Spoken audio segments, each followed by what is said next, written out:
तुम्हें दुनियादारी की कोई समझ नहीं है दुआ, तो तुम्हें इसमें पढ़ना भी नहीं चाहिए।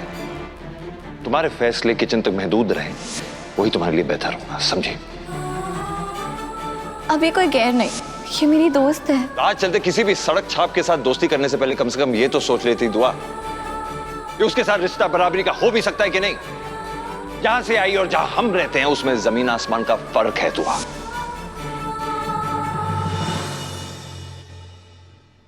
आपकी ग्रीन टी लाना। दो जरा मेरी बात तो सुनो।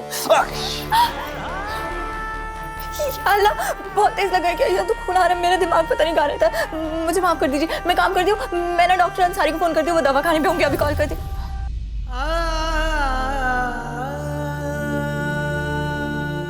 जो इजाजत मैंने तुम्हें दिया दुआ, उसके सामने कुछ नहीं। पता नहीं तुम्हारे शौहर को कब अकल आएगी, कब वो अपने गुस्से पे काबू पाना सीख लेगा। इस तरह सबके सामने तुम्हें डांटना नहीं चाहिए था। नहीं हैदर, गलती तो मेरी है। जो चीजें आपको पसंद नहीं, उन चीजों की जिद मुझे नहीं करनी चाहिए।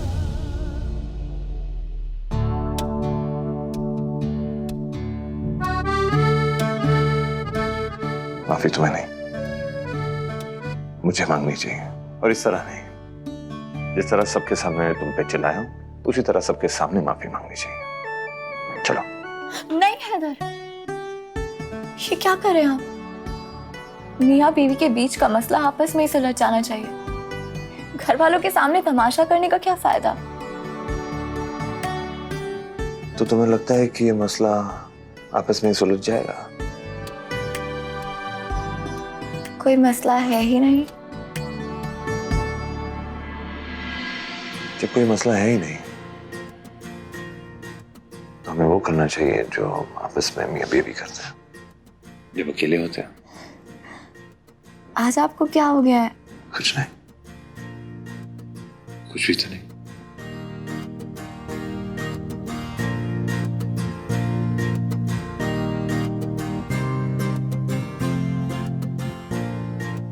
सॉरी भाई, भाई आई एम सो सॉरी।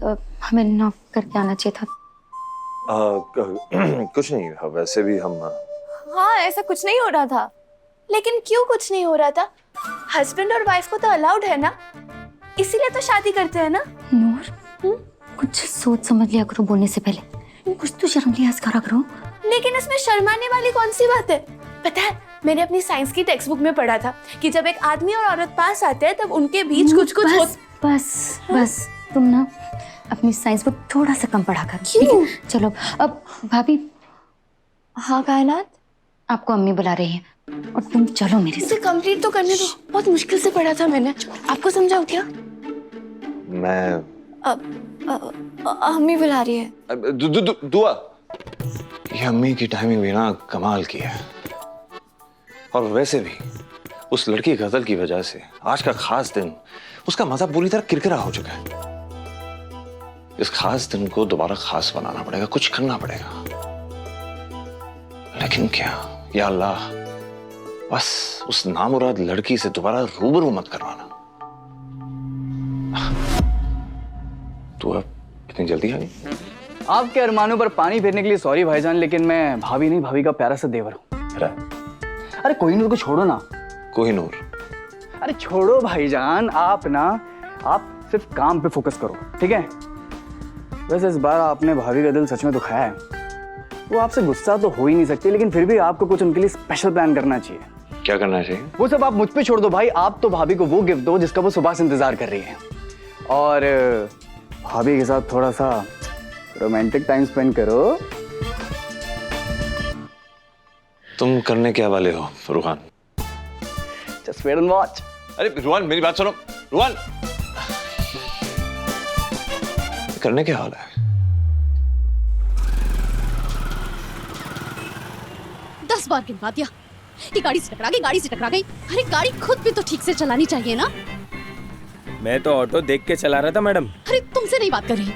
इस रईसजादे ने तो मेरा दिमाग खराब करके रख दिया है। वैसे किया क्या उसने? अरे पहले उसके घर वालों ने मुझे खुद दावत पर बुलाया, और उसके बाद तुम बड़े दांत दिखा रहे हो। हाँ? अकेली लड़की देख ही रही कि बड़े हीरो बन रहे हो। चलो दफा हो जाए यहाँ से।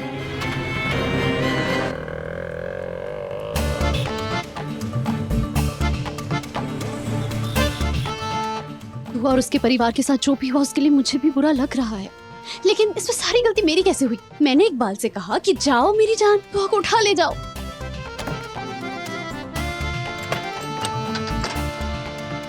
वो क्या मुझे घर से बाहर निकालेगा? मैं ना खुद ही उस रईसजादे के घर की तरफ मुड़कर भी नहीं देखूंगी।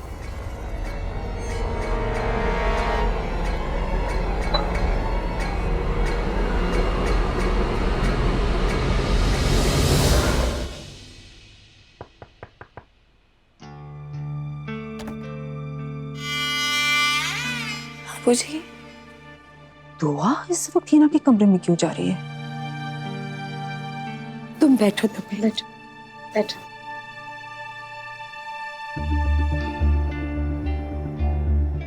अम्मी सब ठीक तो है? आप लोग ऐसे?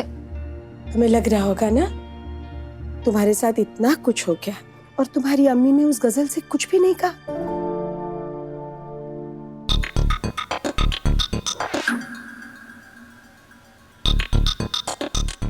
ऐसे क्या खिचड़ी पका रहे ये लोग जिसमें मुझे शामिल नहीं कर रहे? दरअसल बात ये है बड़ी दुल्हन,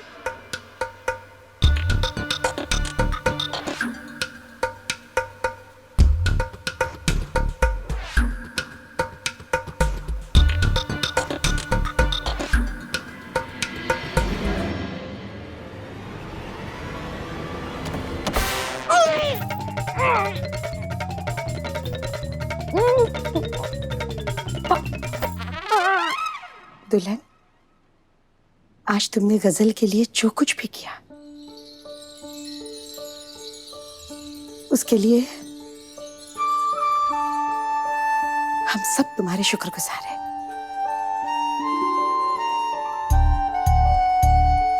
अनजाने में ही सही तुमने जो कुछ भी किया वो दरअसल हम सबका फर्ज था। मैं कुछ समझी नहीं।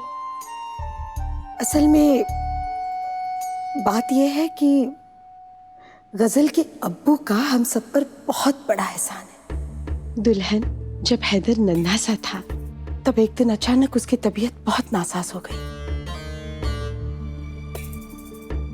इसीलिए मैं उसे लेकर मियाँ के दुकान पर गई, यही सोचकर कि मियाँ के साथ मिलकर मैं उसे डॉक्टर के पास लेकर जाऊंगी। वही गजल के अब्बू रहमानी साहब कपड़ा खरीदने के लिए आए हुए थे। मियाँ उन्हें कपड़े का थान देने के लिए अंदर गए थे और मैं वही दुकान पर रुकी हुई थी। ऐसे में रहमानी साहब ने पानी मांग लिया मुझसे, तो मैंने नन्हे से हैदर को वहीं लिटाया और उन्हें पानी देने के लिए अंदर चली गई। लेकिन जब मैं बाहर आई मेरी तो जान निकल गई थी, क्योंकि वहां ना तो हैदर दिखाई दे रहा था न ही रहमानी साहब मौजूद थे। मैं चीख कर दुकान के बाहर भागी, देखा तो रहमानी साहब नन्हे से 6 महीने के हैदर को लेकर भाग रहे थे। मैं उनके पीछे दौड़ी, मियाँ भी उनके पीछे भागे। आखिरकार जब वो एक बिल्डिंग में दाखिल हो रहे थे तो मियाँ ने उन्हें पीछे से पकड़ लिया। ऐसा था बेटा, जब हम दोनों वहां मौजूद नहीं थे तब हैदर की सांस भारी हो गई थी, वो नीला पड़ रहा था। इसीलिए उसे लेकर रहमानी साहब डॉक्टर के पास भाग रहे थे। या अल्लाह, फिर? अल्लाह की रहमत बेटा, उस दिन अगर रहमानी साहब ना होते तो आज मेरा हैदू हम सबके बीच नहीं होता।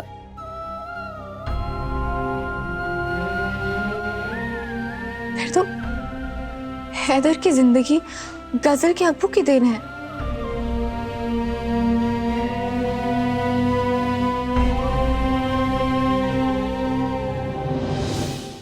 पर ये बात हैदर को पता है क्या? क्योंकि अगर उन्हें पता होता वो गजल से इतनी कड़वी बातें नहीं करते। बात यह है बेटा, रहमानी साहब ने न सिर्फ हमें मना किया बल्कि हमसे वादा लिया कि हम ये बात हैदर पर कभी जाहिर नहीं होने देंगे।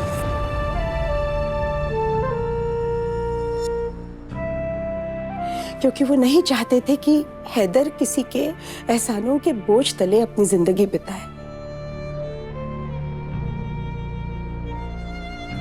वो तो अपनी नेकी करके चले गए, इसीलिए उनके इंतकाल के बाद हमसे जो बन पाया वो हम उनकी बेटी के लिए मतलब गजल के लिए करते आए हैं।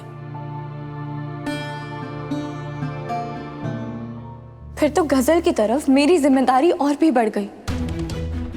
अब तो उसकी हिफाजत करना मेरा और भी ज्यादा फर्ज है। एक रात के एक लम्हे के लिए ये लड़की इस घर में नहीं रह सकती। दुआ साहब को दूध पिलाने की गलती मैं कर नहीं सकता। अब खड़ी क्यों? दफा हो जाओ।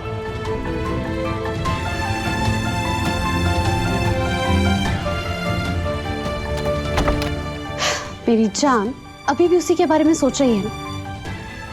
अरे जिन लोगों के साथ कोई लेना देना ही नहीं, उन लोगों के बारे में सोचकर अपना मूड खराब करने की क्या जरूरत है?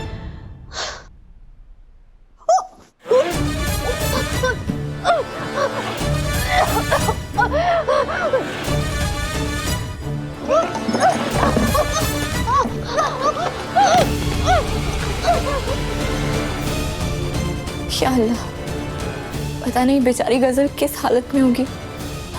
एक तो अकेली, ऊपर से वो कम वक्त इकबाल के गुंडे और वो उसके पीछे पड़े हैं।